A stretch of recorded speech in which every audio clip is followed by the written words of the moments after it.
Рассказывает врач из Турции, онколог доктор Халук Нурбаки, историю одного из своих пациентов. Хочется поделиться с вами одним случаем, который произошел в 1976 году. Я был главным врачом в одной из онкологических поликлиник. В это время к нам поступила одна молодая девушка по имени Серап. Серап страдала раком легких и для лечения хотела поехать за границу.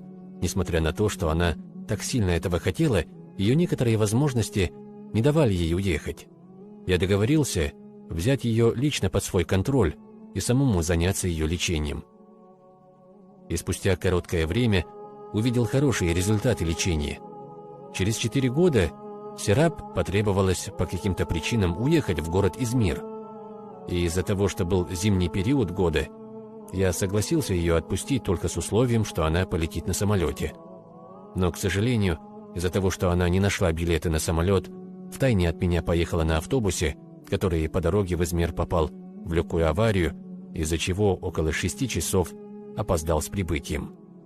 После этого у Серап ухудшилось здоровье еще больше. Болезнь распространилась на все бронхи, легкие и на кости, вследствие чего она уже не могла ходить и дышать нормально.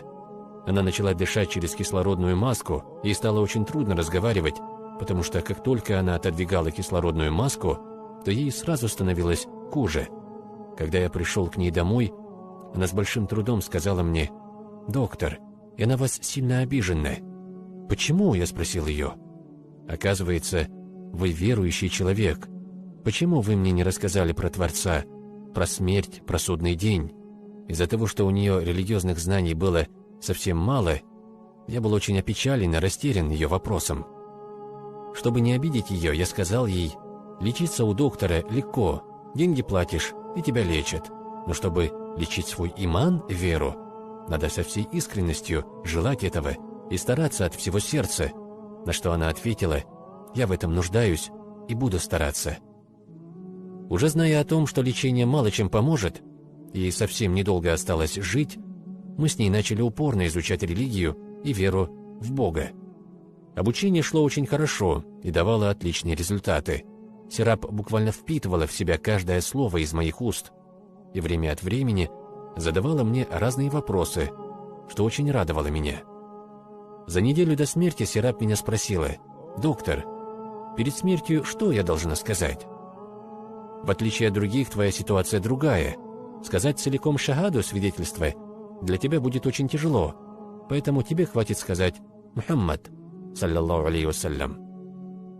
Даже в таком тяжелом состоянии она улыбнулась и сказала: «Хорошо». Из-за того, что она очень тяжело переносила болезнь, ей очень часто делали уколы морфия, чтобы она засыпала. Спустя пару дней мне по работе пришлось уехать в другой город. При возвращении домой мне позвонила мама Серап и сказала, что Серап уже который день не принимает морфий. Всю ночь болеет, мучается, но не подпускает нас близко, чтобы мы сделали ей укол. Я сразу же поехал к ним домой и спросил у нее, почему она не разрешает делать себе уколы. Полученным ответом я был поражен. А вдруг после укола смерть придет ко мне во сне, и я не смогу сказать «Мухаммад»? У нее был очень сильный иман. После всего этого я уже не знал, сколько примерно ей осталось жить. На следующий день я уговорил ее, сказав: «Не бойся, можешь делать уколы». И она, тяжко посмотрев на меня, задала мне свой последний вопрос: «Доктор, а в каком облике ко мне явится ангел смерти?» На что я ей ответил: «Доченька, это же ангел. Конечно же, он придет к тебе в виде красивого принца». На следующий день мне сообщили, что Серап стало еще хуже. Я сразу же поехал к ним, но, к сожалению, к моему приезду она уже покинула этот мир. Семья Серап была очень растеряна и поражена. В этот момент одна женщина из родственников Серап, увидев меня, сразу подошла ко мне и сказала: «Доктор, если бы вы увидели, что здесь произошло за 20 минут до вашего приезда». За час до смерти Серап, будучи в таком тяжелом состоянии, встала с кровати, отбросила кислородную маску и пошла сама, сделала омовение, совершила 2-ракатный намаз, после чего легла обратно и перед тем, как произнести шахаду свидетельства, посмотрев на всех нас, сказала: «Скажите доктору, что ангел смерти намного красивее, чем он говорил.